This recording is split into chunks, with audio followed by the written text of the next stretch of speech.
recordar por qué salió la base de Manta y debemos recordar que esta serie de discursos, de narrativas en torno a la importancia de otros países para auxiliarnos en las actividades sobre la seguridad son falsas. Y voy a explicar por qué. La base de Manta, cuando se fue de aquí, después de la Constitución de Montecristi, no es que se fue llena de laureles, no, al contrario. Hubo una comisión que se hizo desde la Asamblea Nacional y hay una serie de informes que muestran lo que pasó. Quizá la gente se ha olvidado de que se hundían embarcaciones con pescadores, de que al menos 24 embarcaciones de pescadores fueron hundidas en alta mar y que de esas personas nunca se supo nada, no las encontraron. Además de eso, se causó problemas, es decir, se dañó embarcaciones, hubo muchísimas violaciones a los derechos humanos, se denunciaron, por ejemplo, torturas a los pescadores, se denunció, por ejemplo, el tema de abuso sexual para muchas personas en torno a la base de Manta.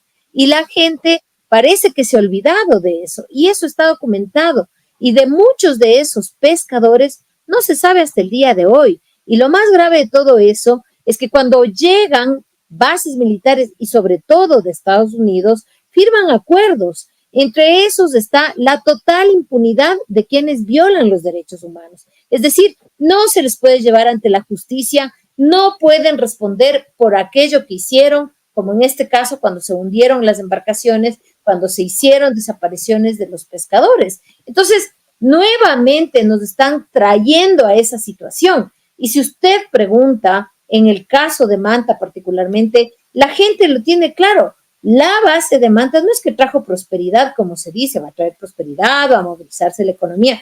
Eso es falso. Y la gente lo recuerda perfectamente, sabe cuáles son los problemas asociados a la presencia de la base de Manta. Eso en cuanto a lo que hace o lo que hizo la base de Manta. Ahora, tampoco es cierto que eso disminuye el narcotráfico o la violencia.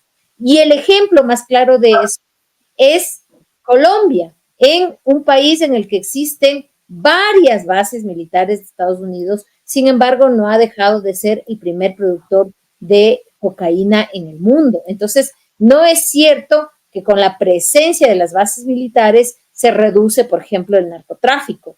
Y a esto hay que sumarle que es muy probable que lo que estén intentando los Estados Unidos quizá ya no es poner la base en Manta, sino Galápagos, ¿no? Porque lo que buscan es encontrar un espacio estratégico para una posible guerra mundial a partir de la confrontación que hay en Ucrania con Rusia, ¿no?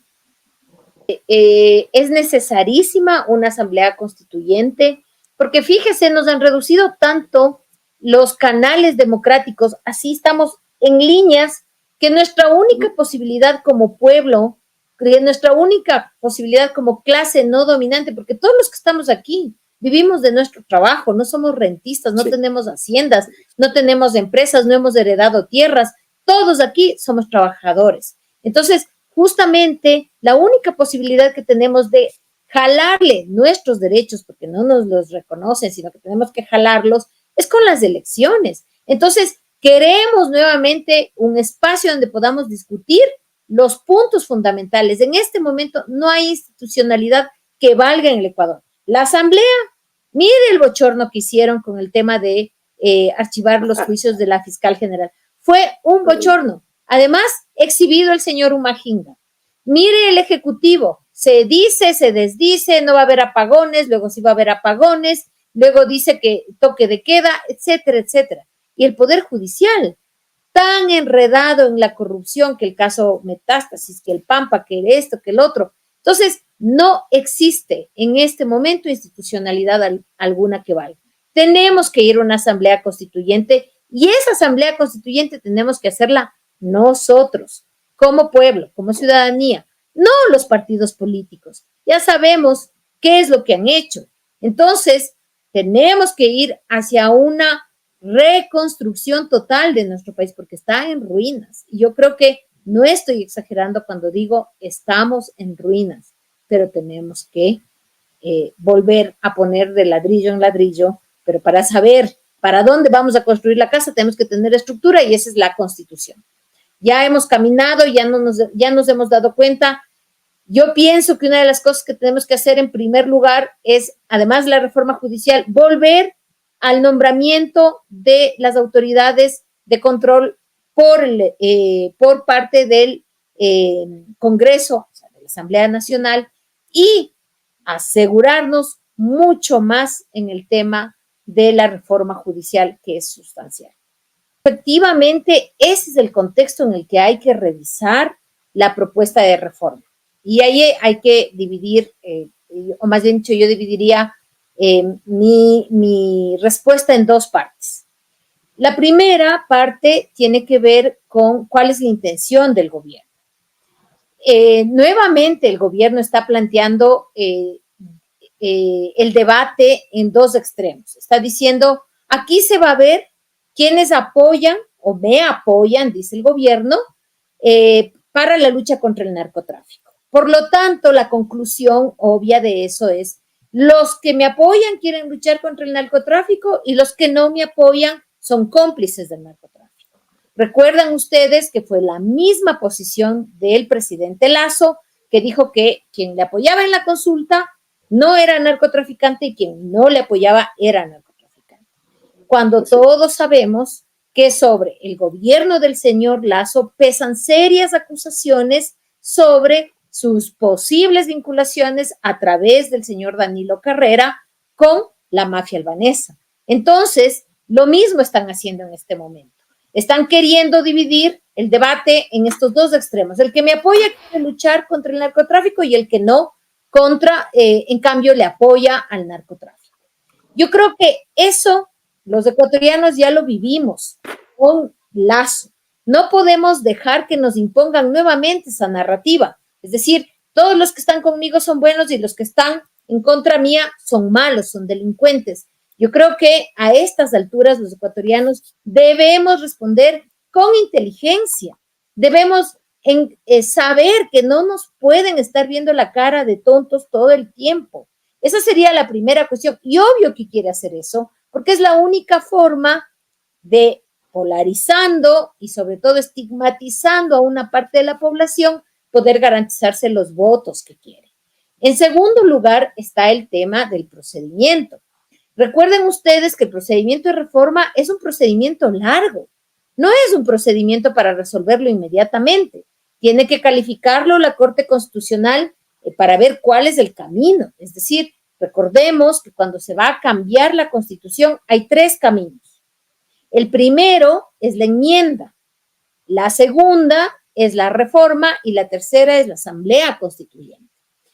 Para mí, en este caso, no se trata ni de una enmienda ni de una reforma. Se trata de un asunto que debe ir a Asamblea Constituyente, porque estamos hablando de derechos y ese derecho es la soberanía del Estado y es un derecho también de nosotros como ecuatorianos que por algo vivimos en un país llamado Ecuador y no en otro llamado Estados Unidos. Entonces, nosotros tenemos derecho a vivir en un país soberano, que por eso es un país diferente de otros. Entonces, para mí, el camino es la Asamblea Constituyente. Sin embargo, tampoco le guardo demasiadas esperanzas a esta Corte Constitucional y me imagino yo que la Corte querrá decir que es una reforma. No creo que se atrevan a decir que es una simple enmienda, aunque podríamos enfrentarnos a eso, tampoco hay que descartarlo. Entonces, si es una reforma, esto pasa por dos debates en la Asamblea y después se va a consulta. Pero ya le escuché a un señor que obviamente viene de la línea del gobierno, también constitucionalista, porque hay para todo, ¿no? Los constitucionalistas, que decía que probablemente nos manden a Asamblea con las elecciones. Es que ese es el juego redondo del presidente Noboa, porque él quiere llevar a las elecciones la consulta sobre las bases militares, porque es la única forma que tiene de ganar o por lo menos de entrar en la pelea de manera seria para las elecciones. Entonces, van a tratar de apurar para que se aprueben en 2 debates en la Asamblea Nacional y de ahí llevar a la consulta popular, que coincidiría con las elecciones. Y eso le va a traer votos a Novoa, por supuesto. Se ve perdido porque el manejo económico, pésimo. Se ve perdido porque el manejo energético, pésimo. Se ve perdido porque el manejo de la seguridad, terrible. Entonces, nos está nuevamente montando una estructura llena de mentiras para tratar de llevarnos hacia, primero, ceder soberanía en nuestro país, ceder nuestros derechos y además beneficiarse él con los votos, llevándonos a la consulta justamente con las elecciones. Eso es Ecuador, la verdad está ahí. No te pierdas nada, cada día algo nuevo. Conéctate al canal y mantente informado. Siempre estamos aquí para darte lo mejor. Eso es Ecuador, claro, la verdad sin temor.